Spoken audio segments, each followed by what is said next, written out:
So first and foremost, how do I look in these glasses? Somebody told me my IQ goes up by 20 with them on. Spiffy. Got the Clark Kent thing going on. Yeah. I'll take that. Yeah. For sure. Are those like some? Those are the ones with the thing. Yeah. These are the ones with the thing. I'm definitely working on a review. Yeah. That's actually a great idea, man. That's a really good idea. And it works well. If you look really closely, you can kind of see my eyeballs jittering, like reading through it.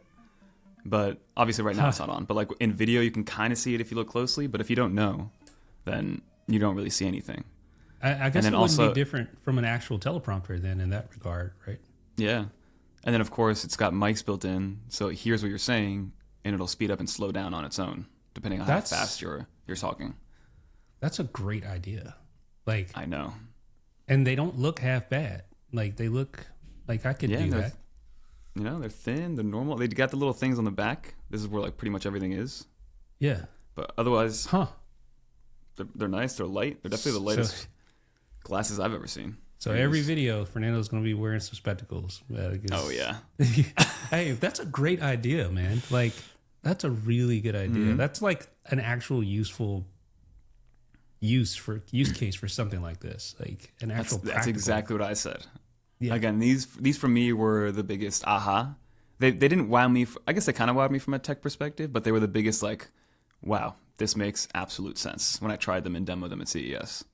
Yeah, they should just market it off that alone, like teleprompter glasses. Like, literally. The only problem with that is that you need a lot of different styles to make that work because not everyone's going to want to have, like every tech creator, you see them with the same glasses. It gets weird quickly, right?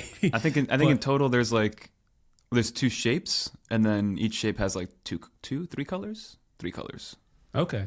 Yeah, so they got a little bit of variation, but you're right. Like they could put this in a lot of other like form factors for glasses, for sure. I want the contact lenses now. Obviously, that's super far fetched. But that would be amazing. But this is pretty cool, like because teleprompters are just clunky. In general, they're a pain to set up, and even the ones that are cool, like there's one from Elgato that I have that I think I showcased it in a video. It's called Prompter, I believe. And it's probably the easiest one to set up, but it's still really clunky, in my opinion, because it's just like it's weird because you're putting your camera lens behind a piece of glass, and then it's just it's too like involved, mechanical. You know what I mean? There's too much involved. Whereas this is like perfect. No, I know. You literally just you do have to use their proprietary app. So you like whatever you're scripting, you just copy and paste it into the teleprompter section of the app. And then within like 2 seconds, it's uploaded and it's ready to go. Dude, give me a pair of those, man. I want one of those. I'm going to hit up my boy and see if he can get us another one. All right. Yeah. No, they're dope. Yeah. But definitely, I'm going to have a review probably next week. Style. I'll get you the square ones, you know? I think I could rock those. I think so. Yeah. I don't know. We'll see. But yeah, that's a great idea. Yeah, because there's a couple other tidbits, and then you got to level set from a price perspective and what smart glasses really are, because I've seen some reviews of people being quote unquote disappointed on what they are, but again, they're not meta glasses. They don't got cameras. There's no speakers on them. You know, which is great for a different purpose. Which I love because it's way less invasive. And way more practical. Certainly beats last episode's little tidbit at the end that you talked about. Yeah. There's an AI assistant in there, but again, very bare bones, just to give you some how-tos, and it's not talking to you. It'll list the answer in text on your lenses. Okay, so here's the thing, because I can kind of see the screen in your glasses. When I move, right I see that screen. So is it just one screen? No, it's both. There's two. It's both. One on each lens. So here's my question. Yeah. Do you get catch lights in your eye, like when you have your lighting set up? Because I can't really see your catch lights right now, you know, because without a catch light, you kind of have that dead eye look. What do you mean by a catch light? Okay, so the little light that you see in people's eyes from the light source, the little like circle, little dot. See that light? Yeah, that's the catch light. Do you get that? Because that's the key to making a person look alive on camera. Interesting. I guess I'll have to look and see if it still goes through. Because I mean, I have a light right here, but it's kind of off center, so I can't really see it exactly. I see a catch light in your eye, see, it's right there. Yeah, but I don't see it when you're looking straight towards the camera. And it may just be how your lighting's set up too. But I thought, like, take your glasses off. Let's see. And you're like, oh, power down. Oh, I can't function. There it goes. I forgot how to talk. Now, I do see the catch light now. So it almost is like that. Yeah, do it. Well, I guess it dims it a little bit. It kind of makes it opaque a little bit. Yeah. Yeah. So you might just need to increase your brightness of your light, maybe. Mm-hmm. That would be one concern, I guess, but that's probably something easy to work around, I would think. Yeah, but what's cool is that the other person can't really see it unless you catch it at the right angle. Like right now, there's nothing in front of me. If I look up, like there's green text that I'm looking at right now. Yeah, you see it? I see that green text. Yeah. And that's cool. Like right now, I'm seeing the time, the temperature, notifications, and then like some news from some sports news that I just have defaulted to. Yes, the Miami Heat are still terrible. They're still terrible. They're losing all their players, man. I know. Don't get me started. But yeah, I'm definitely gonna give you guys a review soon because I love these things, and I think they deserve a little bit more like viewership, or like people should be aware about them. They're called the Even Reality G1. So Even Reality is a company. Just at Best Buy? No, you got to order them.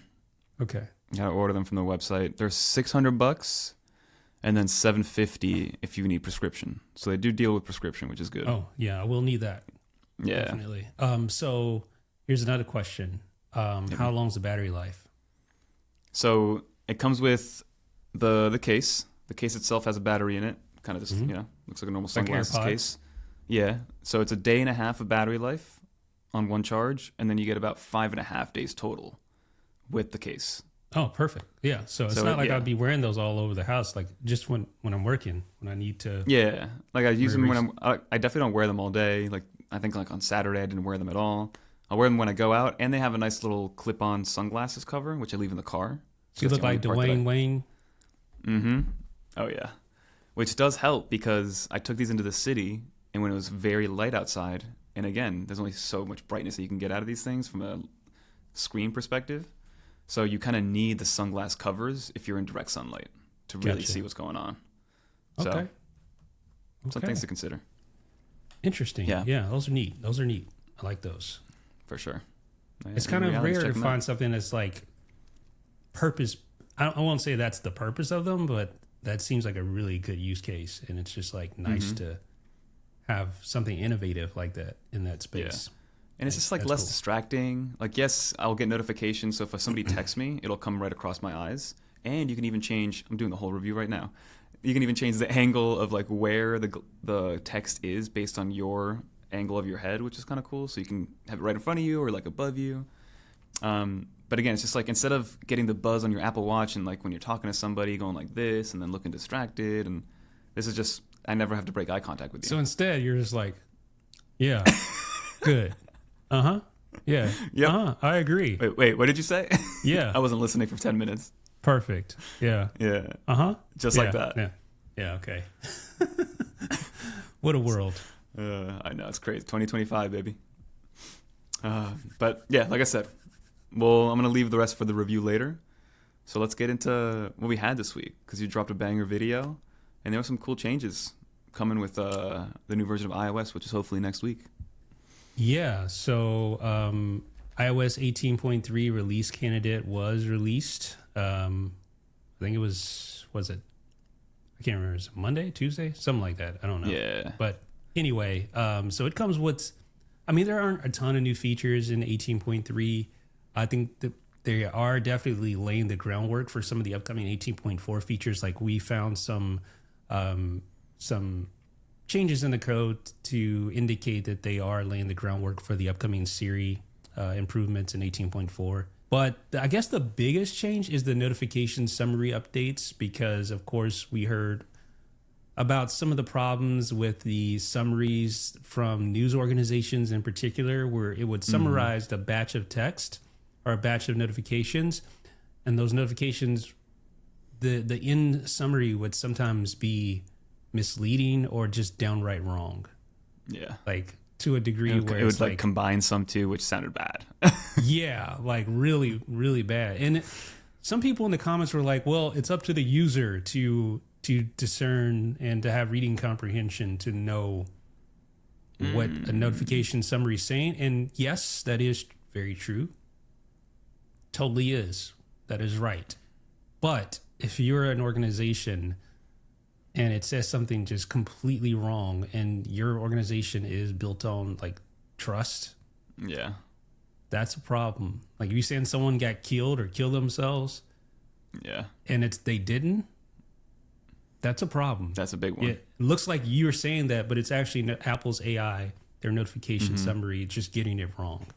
There were some funny ones. There were some memeable notification summaries out there, and we share them on Slack all the time. But like you said, there's also some pretty negative ones which could ruin reputations and also just alert people when it doesn't deserve that much attention from somebody. So I'm glad that they're kind of changing it up, and at least for the news and entertainment category of notifications, they are no longer being summarized, from my understanding. Right. So when you go into news and into the summary notifications preferences, they will have in red text that those are no longer being summarized for now, and then eventually they will be re-enabled in a later update. So basically, Apple's just saying they're making it very clear it's a beta feature, first of all, where that was not entirely clear at first, but now they're making it explicitly clear. They're also changing the way that summaries look on the lock screen, so they're now italicizing those summaries to make it clear that this is a summarized notification, not a notification. And then visual intelligence got an update as well. So now when you, if you're an iPhone 16 owner, it will recognize calendar events on posters and flyers, and it will automatically pop those up for you. So there's no actual user interaction you have to take as long as the visual intelligence screen's up.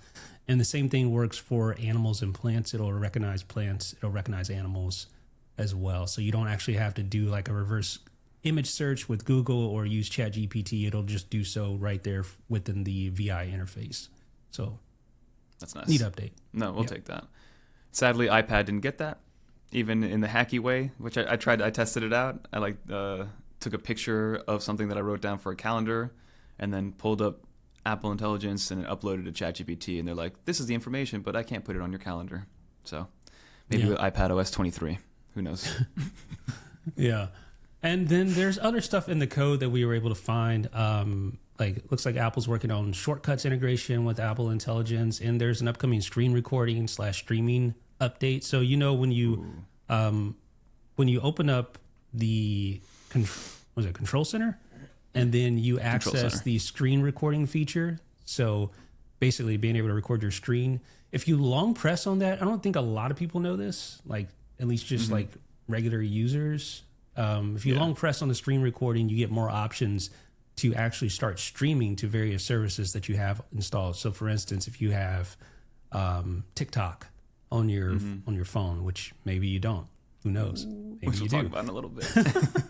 But basically, you can actually stream your screen recording to TikTok or Discord or Zoom or any of those other services. And you can also enable your microphone so you can pick up your speech as maybe you're showing someone something on your screen. You can do that. So in 18.3, there is now, this isn't public, but we found some evidence that Apple is working on some improvements for this. So there will now be stereo microphone audio support. So that'll be nice. Yeah. You can also will be able to display a live camera overlay using the picture-in-picture UI. So that's I'm excited nice. for that. Yeah. I think it's gonna.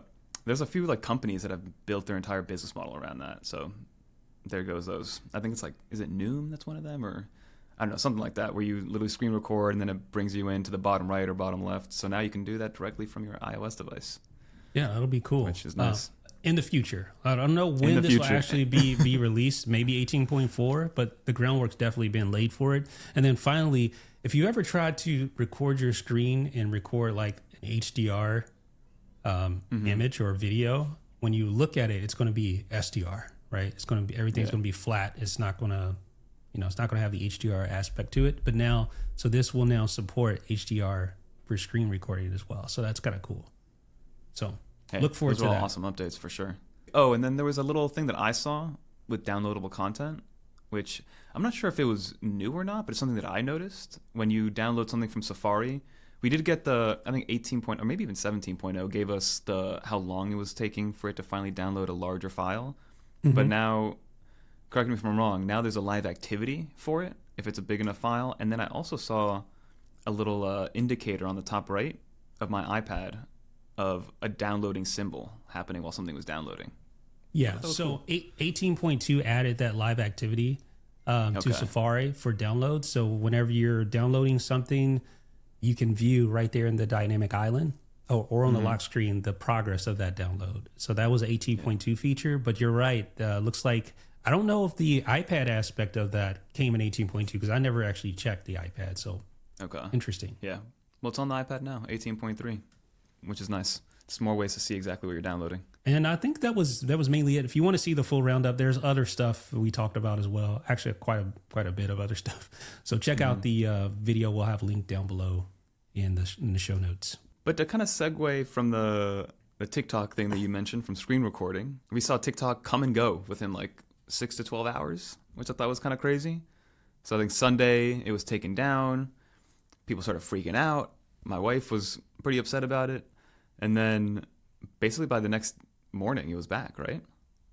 Yeah. For people in the U.S. I know this has only happened in the U.S., but the funny thing that persisted, or not the funny thing, but something that persisted with this whole situation is that if you have TikTok on your phone, or you had it prior to the ban, you'll still have TikTok. It'll work normally. You have it on your phone, but you cannot download it from the App Store anymore, which I thought was very interesting. So if you have a new iPhone, or maybe for some reason you were downloading TikTok for the first time and you wanted to jump in it, you will not be able to download it in the U.S. from the App Store.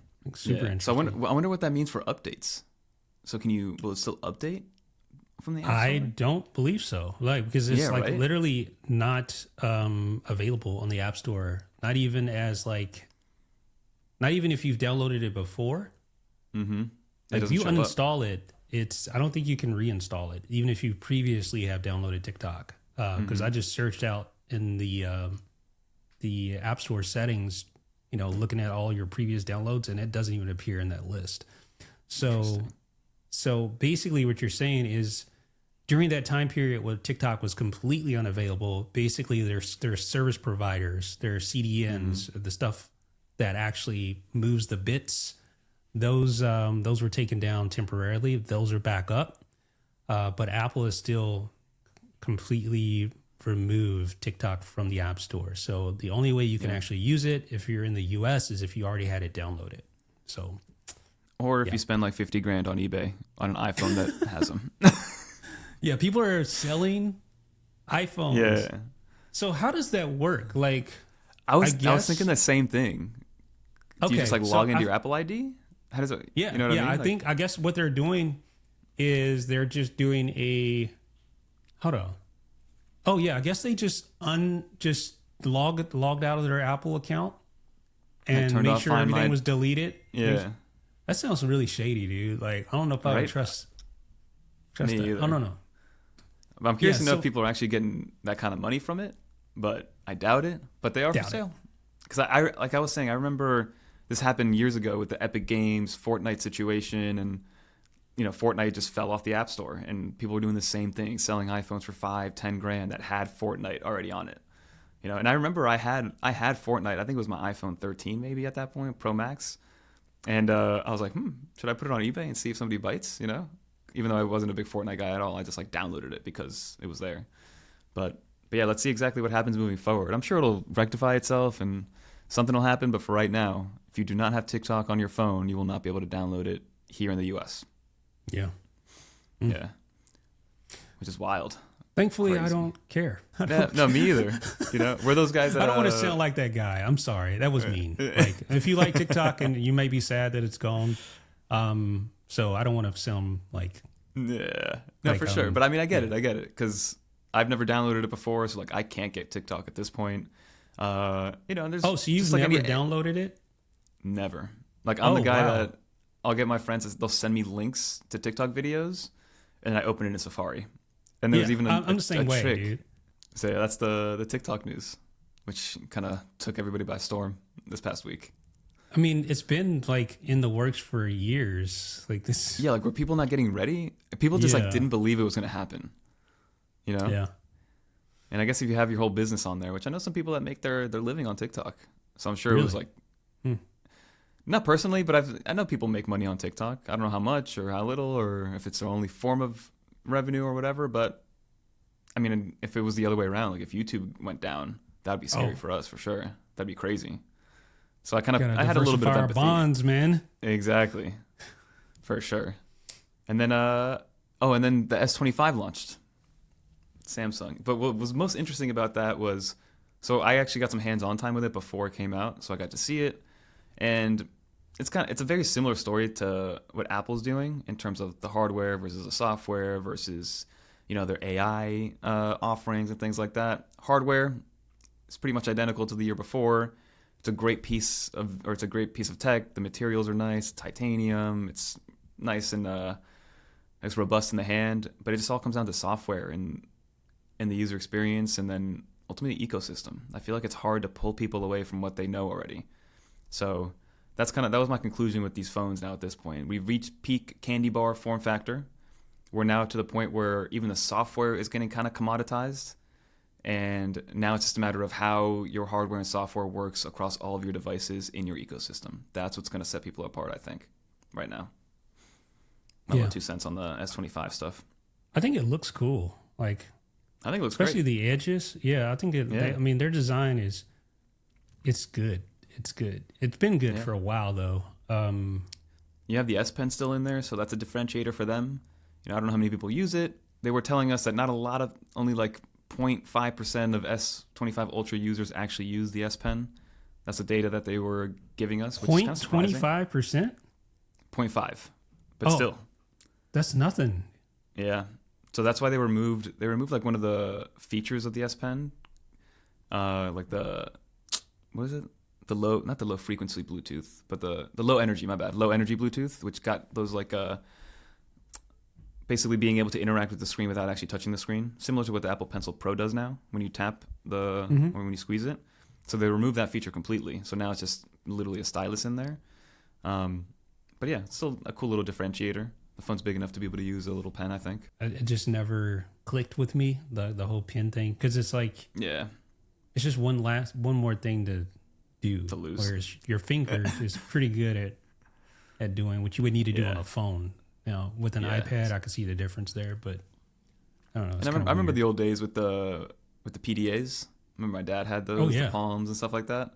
But that's because the screen tech was a little different. Yeah, you had no choice. Like, you had to use. I remember having those. I think I had a HTC Wizard, which is it's going way back, but it was one of those things. It was sort of like, I think it was before the T-Mobile Sidekick, or it could have been like it was around that era. But it was sort of the same thing where you slid out and you had the keyboard, but the screen was resistive. Yeah. So you had to use a stylus really to interact with that screen, which wasn't the greatest experience. Or a really pointy nail, I remember. Yeah. But one of the cool things going back to the Samsung thing was it all but kind of confirmed that we're getting an iPhone 17 Air, in my opinion. Because they did launch, which I didn't get hands-on time with this one, but they did their one more thing at their event and released or announced their S25 Edge, which is like their ultra slim form factor for the candy bar format of a phone. And I think the reason they're putting it out, or at least announcing it, is because they know that Apple's got something up their sleeve this year with a thin phone like that, which I'm curious to see what it's like. But it's got to be really thin to wow me. It sounds like it will be quite thin. Like we're talking, I think, 6.25 millimeters thick at its thinnest point. Okay. And that's pretty thin, man. What are we at right now? Like 10? No, we're at so the iPhone 16 Pro Max that you have there is like 8.25 millimeters. So this is a legit 2 millimeters thinner. It's like that's pretty thinner. thin.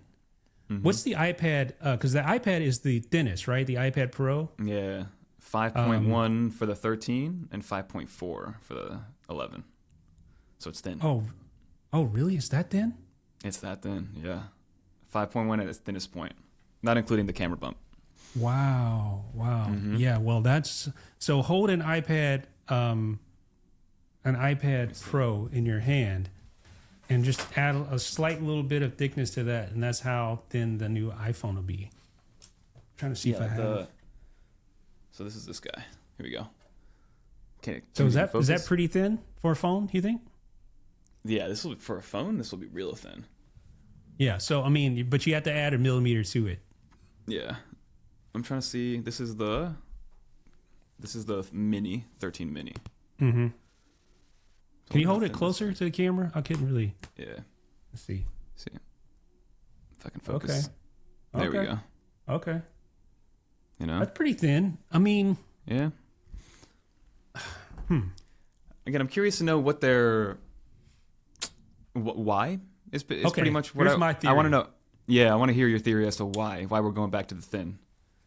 I think it's just a marketing thing. Okay. Obviously, but I think it's a marketing thing to, number one, make more money. Mm-hmm.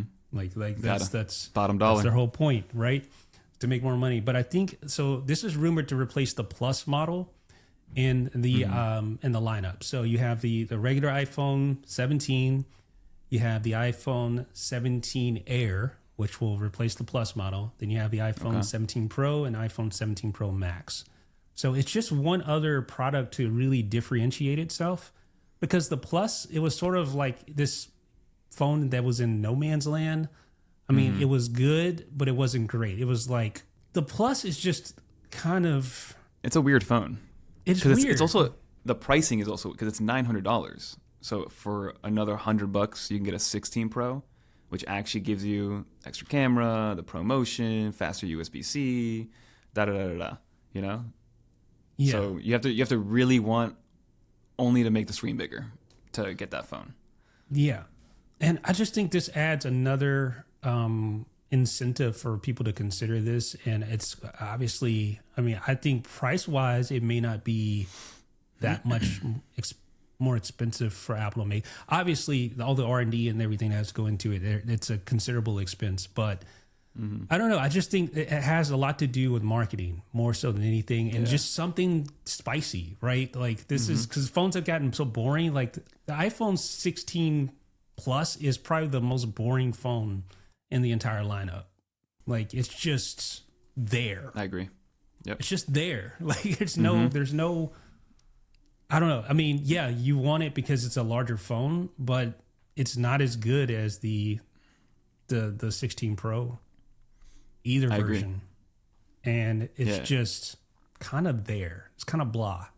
This is going to spice it up a lot. It's going to just be something that looks different. And it's maybe Apple also testing the waters just to see where they can go in the future, because phones are getting pretty boring over the last, since the 12? It's been pretty much the same since the 12, yeah. Pretty pedestrian. So this is definitely something to spice it up, just to add a little kick, a little spice, a little bit of salt, pepper to the lineup. And, a little seasoning, Yeah, a little seasoning. Put a little seasoning on it.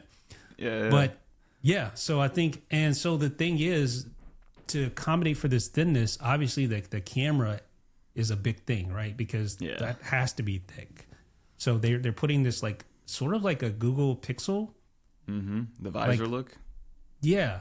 Look, we'll have links in the notes, but basically there's this big camera bar at the top of the phone. And obviously that's going to be a lot thicker than the rest of the phone. So it's going to be very top heavy, I would think. So it's going to be interesting. Which I think the visor will help with the wobble, or or making sure that it doesn't wobble on a flat surface, because iPhones wobble right now. But also what's interesting is that it's supposed to be only one camera, right? In the visor. And that's the thing where it comes back to like lowering the price as far as the build materials are concerned, but still being able to demand a premium. Yeah. So I don't know. So, I mean, I'm excited to see it. Like you said, something different. See how Apple markets it to us. Because I do remember before we went back to prioritizing battery life over thinness, there was a moment there where we were getting thinner and thinner and thinner up until the 6, 7, 8 series. Those were thin phones, if you think about it. That's the first time we saw the camera protrusion in the iPhone 6 series. I remember that was definitely one of the marketing selling points during that time. Like, look how thin we made it. Like, look where we were able to fit in here. This is how much it was thin, or this is how much thinner it is compared to last year's model. But so it's sort of like the whole skinny jeans, baggy jeans sort of thing. Like we go through these like where it's in to be thin, or where it's in to have skinny jeans, where it's in to have baggy jeans. It just depends on the area you're in. Yeah. Hey, I'm fully against the baggy jeans, just to FYI. Like I went through that phase. I can't, man. Not that I'm big into skinny jeans either, but no, I like just regular, like, normal. Yeah, let's go normal. Straight let's cut. do that. Yeah, let's do that. I mean, I don't want to look like the whole Jinko thing, like, because it feels like that's where it's kind of going back to where it's like you're getting lost in your clothes, but also you don't want it to be too to where it's just like super tight, because you want that definite balance. So yeah. Anyway, that's a good place to end it. That's a good place to end it. No, I like it. No skinny jeans. No skinny jeans. No baggy jeans. Although I do like me some joggers. Joggers are I'm there for joggers, even on like khakis and stuff. Oh yeah, you talk chinos. All like. I'm all. There you go. I'm all for it. Yeah, for sure. For it. Show a little ankle. Why not? Do your thing. And with that being said, we will catch you guys in the next one. Peace. See ya.